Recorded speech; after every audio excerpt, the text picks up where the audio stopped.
Y un poco esa es la idea, aunque bueno, seguro algunas referencias al cine de la nación y de la provincia y del país y de la región vamos a seguir avanzando. Y un poco la idea de contar un poco sobre el tema, así que un gusto estar por acá.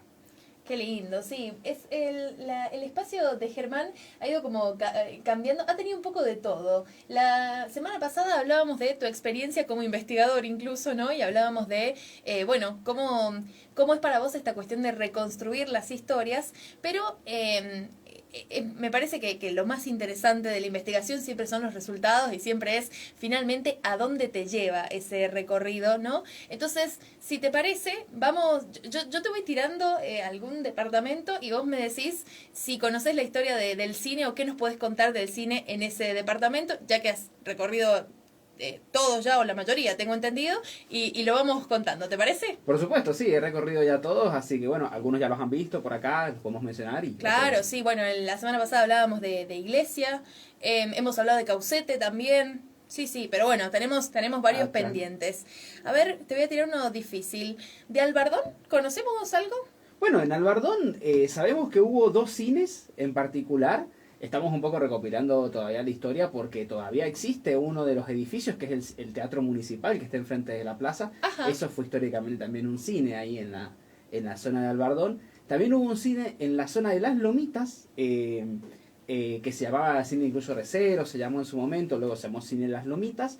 Y también ha habido algunos cines que referencian particularmente la gente de la zona en clubes, en zonas deportivas o directamente cines que funcionaban de manera informal, por no decir irregular. En particular hablan mucho del cine de Alaja, ¿no? De la familia Jiménez, en la esquina de Consuelo López, ahí cerca de donde es la plaza principal, de donde, digo, de la villa de Albardón. Y también, obviamente, como digo, el Aconcagua. Ese es el que estaba enfrente de la plaza, que se llamaba Aconcagua y estaba en la calle Castel, ahí enfrente de la plaza, cruzado, para que se ubiquen, que han ido al Bardón, cruzado a la municipalidad, que van a ver que está el Teatro Municipal, que hace poco se ha restaurado. Y no quiero decir nada todavía porque estamos tratando en tratativas, pero la idea es ir con una actividad muy pronto ahí. Así que vamos a conocerlo en persona pronto. Qué lindo, qué lindo. Bueno, me imagino que esta instancia de investigación también te abre puertas, ¿no? A que esa historia que están recuperando con la investigación también sea accesible a la gente que vive ahí, ¿no? Y poder compartirla. Sobre todo porque la gente tiene sus historias con respecto al cine que son Mm. muy valiosas. Y bueno, y mucha gente son familiares incluso. Nos pasó bueno, hicimos el relevamiento en su momento en Sarmiento, en esa época lo que era la Villa Mediagua, se llamaba Sarmiento porque Sarmiento es contemporáneo el nombre. Y bueno, ahí incluso lo que era el cine Victoria, todavía siguen vivos los nietos de los que lo fundaron, con el cine de Valle Fértil, que se llama el mismo nombre, la familia Elizondo que lo funda ahí, también siguen vivos sus hijos, sus nietos. Entonces también hay muchos cines tienen historias familiares asociadas al cine que son muy valiosas. Totalmente, sí, sí, sí. Bueno, es un poco lo que hablábamos sobre esa memoria y esa historia colectiva, ¿no? Que se va construyendo con los fragmentos de los recuerdos de las personas que pudieron asistir a ese cine y que recuerdan sus proyecciones, lo que esas proyecciones generaron, ¿no? El comentario social después de ciertas proyecciones. Bueno, es muy interesante también. Y también los oficios que tenía el cine, ¿no? Mm. Incluso hay un corto documental de Florencia Poblete que está por ahí, lo pueden ver en video si lo buscan, que es sobre la vida de los proyectoristas, ¿no? Este oficio del encargado de trabajar en los cines, que trabajaba muchas veces en varios cines a la vez porque pertenecían a los mismos dueños, entonces proyectaban cintas en un lugar, esto era recontra ilegal, pero igual se hacía, se proyectaba cinta en un lugar, se terminaba de ver, como las cintas filmaban por rollos, se terminaba de usar un rollo, se usaba el rollo 2, el rollo uno se lo subían a una moto y se lo llevaban hasta otro cine y empezaba la proyección ahí. Eh, no se podía hacer eso, pero se hacía, digamos, porque obviamente era muy difícil que llegaran las cintas. Lo mismo con las cintas, que las importaban para que llegaban tal vez a Gran San Juan o que llegaban a Hachal, que eran como los polos mayores, siguen siendo los polos poblacionales mayores, y después de ahí se iban, los de Hachal se iban a Iglesia, los de San Juan se iban a los cines de la periferia, los de San Juan se iban a Valle Fértil, se iban a la, digamos, Angaco, al cine Danubio, que era básicamente hoy sigue siendo un bar, una suerte de pequeño bar que hay ahí en la zona que sigue funcionando, se iban al Don Bosco en San Martín, o se iban a las distintas cosas que se fueron perdiendo en la historia, que tal vez sea una de las cosas más interesantes que supimos tener. Por ejemplo, en San Juan hubo 2 autocines. Ah, mira. Uno que es el conocido, que se llama El Sonda. Sí. Lo que pasa es que es complicado, porque había un autocine que estaba en la zona de Rivadavia, que todavía no puedo posicionarlo, geoposicionarlo, porque todo el mundo dice que estaba en un lugar diferente, es muy gracioso. El que todo el mundo se confunde porque el autocine El Sonda estaba camino, saliendo de Santa Lucía, al lado de lo que es el camping de Don Bosco, ahí saliendo de la capital, y era un autocine ahí camino al aeropuerto que funcionaba los fines de semana y que funcionaba de manera activa. Lo mismo pasaba con los cines de la periferia. Está bien, tal vez había películas sábados y domingos solamente, sobre todo en Valle Fértil, en el cine Recreo que estaba enfrente de la plaza de Averastain, ahí en Pesito, que estaba ayer, en el cine, literalmente estuve ayer ahí donde había sido el cine, en los cines de Carpintería, en el cine de La Rinconada, pero también era el salón de eventos. O sea, tienen historia. El cine Recreo pertenecía a la familia Uñac, y el casamiento entre Joaquín Uñac y su esposa fue ahí en el cine Recreo, por ejemplo. Mira. El cine de Valle Fértil, que es como digo, de la familia Elizondo, funcionaba de jueves, sábado y domingo con películas, y el resto era salón de eventos. O sea, los cumpleaños de 15. Claro, porque ya que tenías el edificio, ¿no? Se podía usar para eventos con mucha cantidad de gente. Por supuesto, eran cines, boites, ¿no? Watts, los bailes de la época. Claro. Eventos de circo a veces. En la época en el relevamiento aparecen, porque para cómo es cine y espectáculo se llama la sección donde hacemos el relevamiento originalmente. Ajá. Porque ¿cómo lo hicimos? Primero lo que hicimos fue revisar la cartelera de cine y espectáculos de los diarios, tanto del Tribuna como el de Cuyo. Voy a decir tantas marcas ahora que espero que alguna después me hable para pagar una publicidad. Y bueno, Tribuna y de Cuyo, y luego hacemos el relevamiento y sacamos una lista. Y de esa lista la empezamos a contrastar con testimonio, con personas en primera persona, con libros, incluso con poemas. Hay poemarios, hay textos de ficción que cuentan historias de cine, ¿no? Cuentan historias o pequeñas biografías de las zonas regionales que cuentan las historias del cine. Y bueno, hasta en grupos de Facebook que hemos encontrado algunas. Y encontramos fotos de la época que dicho sea de paso, ahora las estoy empezando a recuperar porque están en muy mala calidad, obviamente. Pero fotos del cine de la época e irlo recuperando, y así vamos reconstruyendo la historia. Y ahí saltan cines que, bueno, algunos que hemos podido, como digo, corroborar en persona, como fue con el Sony, fue con el Broadway, el Sarmiento, el Remy, los cines de Calingasta, que también mencionamos en algún momento, el primer cine de Tamberías, el cine del Alto Calingasta. Y en otro caso directamente eran cines que tal vez funcionaban, pero con proyecciones independientes, o en zonas donde no se hacían proyecciones de cine. Cinearte se hacía, por ejemplo, Cinearte, que era una pequeña movida de cine independiente, de arte básicamente, cine de películas en blanco y negro y en francés, diríamos. Claro. Las películas que están cargadas en mi Letterboxd, perdón. Las películas que yo le recomiendo a la conductora de este programa, y el conductor de este programa me dicen, ya la voy a ver, y ya la va a ver. Es una categoría muy específica de las películas que uno sabe que seguro son interesantes y que tienen algo para aportar, pero que rara vez te sentís con ganas de sentarte a ver una de esas.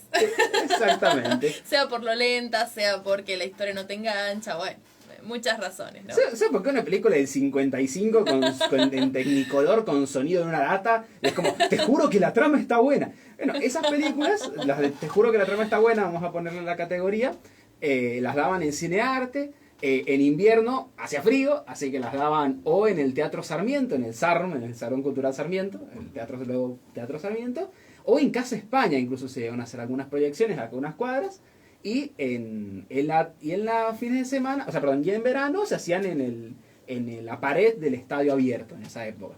Y ese también son otros cines que están, bueno, digamos, apenas nomenclurados, lo mismo con los cines de los departamentos en los clubes. Ah, claro. También se hacía, lo que se hacía muchas veces, de vez en cuando se alquilaban las máquinas de 35 milímetros y se las llevaban a los clubes, a las escuelas a veces, se las llevaba, había un cine en la escuela Hogar, había un cine en la escuela de la Villa América, que está ahí acá en Paraguay, no me acuerdo el nombre, 25 de mayo, ahí está. En la escuela 25 de mayo, había un cine como digo, en la escuela Hogar, había un cine en la Escuela Don Bosco, y son otros cines que funcionaban así también, de manera irregular, con funciones una vez al año, tal vez, para fechas patrias, para eventos, para ese tipo de cosas. Hay muchísimo. Y también nos pasaba, bueno, recorrer lo que queda, digamos, de algunos de estos edificios, sobre todo en los departamentos de la periferia, que muchos de los edificios que hayan podido resistir los terremotos, digamos, lamentablemente en Pocito los cines se tuvieron que demoler por cuestiones de seguridad, digamos, no podían resistir, lo mismo pasa en Caucete, que lo contamos en su momento, pero otros que siguen ahí y siguen funcionando como restaurantes, como pequeños locales bailables, como salones de eventos, como concesionarias de autos, sobre todo, muchas concesionarias de autos. Ah, mira. Y como edificios públicos también. Por ejemplo, el Consejo Deliberante de Santa Lucía, que era un cine, e incluso es muy notorio porque, como siempre digo, cuando uno entra, uno ve el edificio y se da cuenta de que acá había algo. En Santa Lucía había varios cines, además del Consejo Deliberante, había unos alrededor de la vuelta de la plaza, lo que ahora hay se llama Salón del Desarrollo, algo así, que es lo que están las computadoras, básicamente, que es el polo digital que tiene Santa Lucía. Ahí estaba un cine, obviamente se tiró porque se nos aguantó el terremoto. El cine de la plaza, sí. Y lo mismo, sí. Te pregunto, has mencionado varias veces y en columnas anteriores que el terremoto marcó un antes y un después en el cine en la provincia. Más o menos, no te pido números específicos porque me imagino que es difícil darlos, ¿no? Pero en proporción, ¿cuánta fue la pérdida en materia de edificio de cine luego del terremoto? Yo creo que en la periferia casi todo. En la periferia fueron pocos los edificios que quedaron, sobre todo porque no eran edificios de construcciones sólidas, no. O sea, estamos hablando del cine Renacimiento, del cine de Teatro Estornel, están acá todavía de pie, los tenemos una cuadra, ¿no? Claro. Pero en los edificios de la periferia, incluso cuando tuvimos, que vimos el Sony, que vimos en Rodeo, que vimos el Teatro Santa Rosa el 25 de mayo, ese tipo de edificios eran edificios de construcciones muy básicamente precarias, entonces directamente eran paredes. Claro. Era una pared en la que se proyectaba. El cine Jardín de Uyun era una pared en la que se proyectaba cine. Entonces son paredes, las paredes se caen mucho más fácil en las cuestiones de los terremotos, sobre todo en el 77. En el 44, a los cines y teatros que existían en la época no dejó ni uno en pie. No dejó ni el Cervantes, que es donde cantó Gardel, que está la placa ahí conmemorativa enfrente de la FIP, ni el Grafiña, que está donde ahora hay un hotel 3 estrellas, que bueno, ha habido muchísimos edificios importantes en esa esquina, ahí enfrente de la facultad.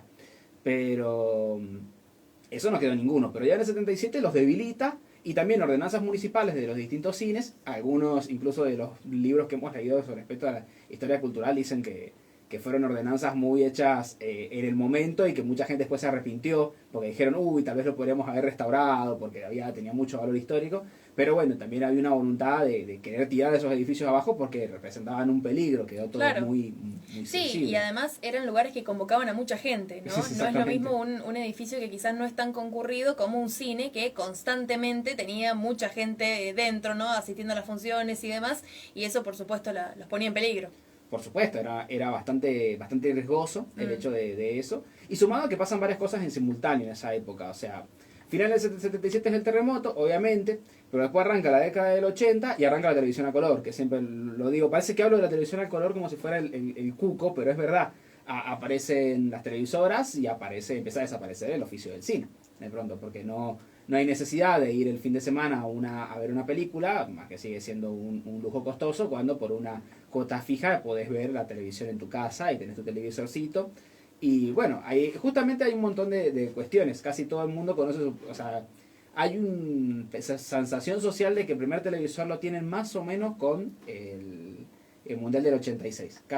Conozco poca gente que ve el Mundial 78 en televisor, casi todos lo vieron en el televisor de un conocido. Conozco mucha gente que ve el Mundial del 86 en el televisor de su casa. Entonces, el Mundial empieza las distintas distribuidoras y repetidoras de todos lados, primero originalmente como pequeños cables locales, ¿no? TVO, Razón Cable, Cachalvisión, qué sé yo, y después se empiezan a conglomerar en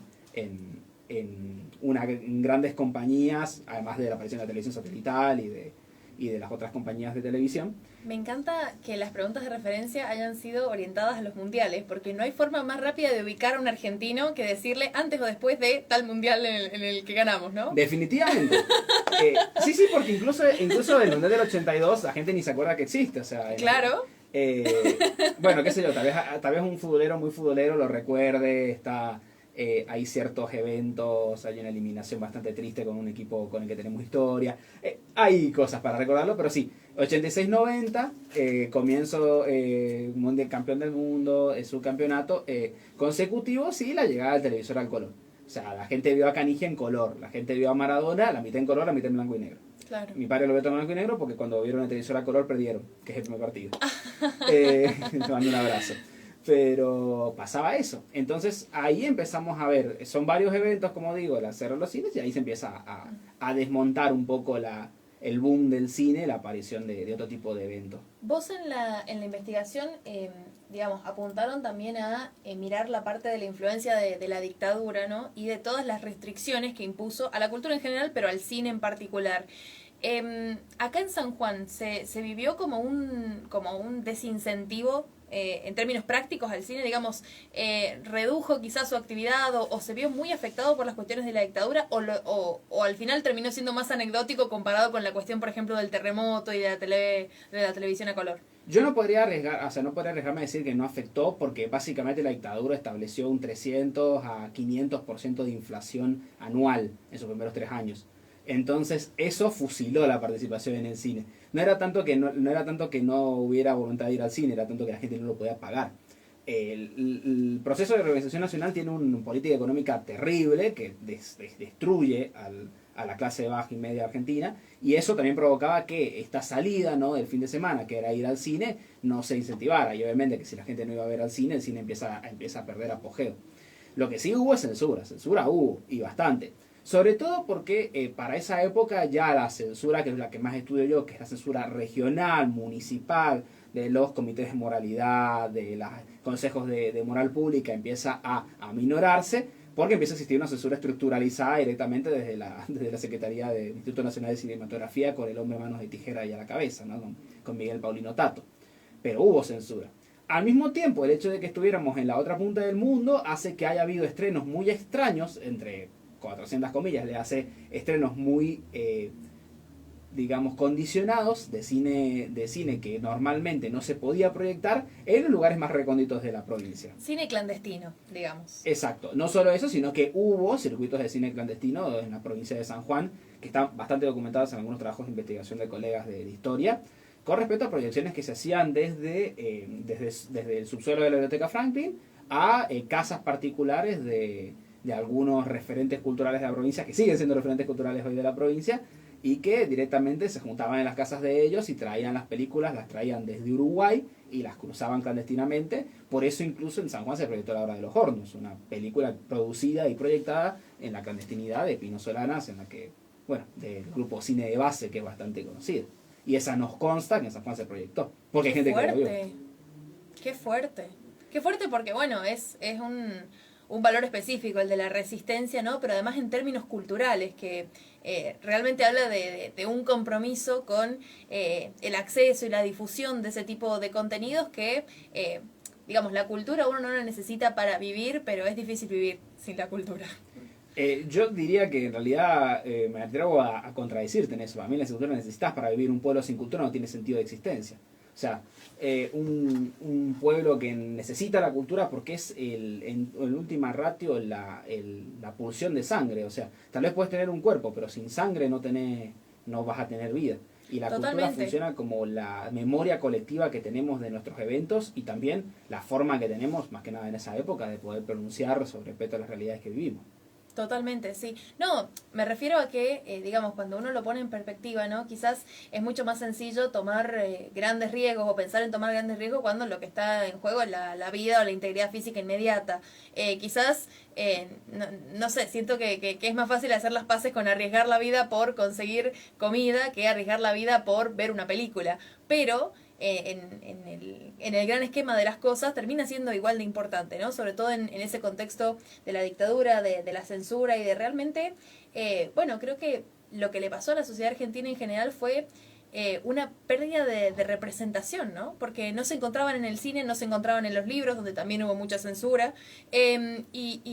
Bueno, es como ese clima de desencanto que, te digo, lo sufría la clase más privilegiada porque habían otras personas las que directamente las estaban desapareciendo y las estaban matando. Pero incluso aquellos a los que no les tocó vivir eso, vivían esta cuestión del el duelo en materia de cultura. Por supuesto, y encontrarse no solamente no encontrarse, sino desencontrarse. Una imagen social, alguna vez hablamos del policial botón, no de la época o de la comedia botona de la época, que responde a una óptica que no era la de la gente. O sea, lo voy a decir toda la vida y por algo yo estuve en contra de que me tiraran harina y huevos cuando me recibí y por suerte mis amigos respetaron mi voluntad. Se estandarizó la cultura de que había que hacer guerra de comida y la gente se estaba muriendo de hambre en la calle. Entonces esa disonancia la encontraban en la cultura y la encontraban en el cine, pero donde no la empezaban a encontrar y donde empezaban a encontrar ese pequeño chispa de rebeldía tal vez haya sido en la música, aunque incluso en el cine también filmado de manera clandestina, pero cine que no va a poder ver la luz a nivel mainstream, digamos, a nivel social, hasta la década siguiente, cuando empiezan a escucharse las primeras voces de las canciones que ya se venían cantando y tarareando en canchas y en bulines, digamos, y en lugares oscuros, donde se podía consumir ese tipo de cultura, que luego empiezan a volverse cada vez más socialmente, digamos, bancados, por decir a nivel general. Que hubiera una aliciente social de una falta de sentimiento ante una realidad que pasaba a simple vista, básicamente. Totalmente, sí, sin duda. Bueno, tenemos que ir cerrando, pero contanos, ya para darle como el brochecito de oro a este espacio, alguna anécdota muy divertida o muy icónica que te haya pasado en esto de averiguar la historia de los cines. ¿Alguna cosa que hayas dicho es tan inverosímil que menos mal que investigo porque mirad con lo que me terminé encontrando? Bueno, yo creo que lo mejor que me puedo haber encontrado en realidad es encontrarme directamente con los cines de frente. Creo que hay una inverosimilitud monstruosa en encontrarse a los edificios de frente y sacarlos por contexto. Creo que eso es interesante, sumamente. Y lo otro es, para mí, lo mejor que tiene el ámbito de la investigación esta temática es cómo uno encuentra la buena fuente. La buena fuente es el que te va a decir que no tiene ni idea del tema. Cada vez que me ha tocado entrevistar a una persona que me la referencia como quien más sabe del tema, tal vez la entrevista dura 10 minutos. Cada vez que me he juntado con el tipo que me va a decir con quién tengo que juntarme, empieza a contarme toda la historia de él. Es bastante común que uno no sea consciente de la cantidad de información o de conocimientos que tiene. Entonces dice, no, ¿sabes que yo conozco un tipo que sabía del tema? Porque sabías que yo... Y te cuenta toda la historia. Y después, es más, yo hay personas que no he contactado directamente y que me disculpen, pero no tiene sentido contactarlas. La fuente primaria terminó siendo la persona, o sea, terminó siendo el intermediario. Y hay mucho que recuperar de esa historia. Y por último, creo que también el hecho de que a veces siento que le estoy siguiendo el rastro a mi padre. Mi padre trabaja en televisión desde finales de la década del 80, comienzos de la década del 90. Entonces, siento que a veces le estoy pisando el rastro, porque como que todo termina concluyendo en ciertas compañías de cable de reciente lanzamiento en la época en la que empiezan a hacer el apogeo al cine. Así que hay un poco de estarle pisando los talones a mi padre en la investigación, que es muy gracioso. Bueno, qué lindo. Muchísimas gracias. Germán Rodríguez es abogado e investigador, se especializa en cine. Hablamos de cine en este espacio de los jueves. En esta oportunidad nos hemos enfocado en la historia del cine de San Juan, que es muy amplia, tiene mucho para contar y bueno, nos queda muchísimo en el tintero que ya seguiremos compartiendo los jueves venideros. Muchísimas gracias, Germán. A vos, como siempre, y un gusto estar por acá. A ver si ahora no. Voy a compartirlo en serio.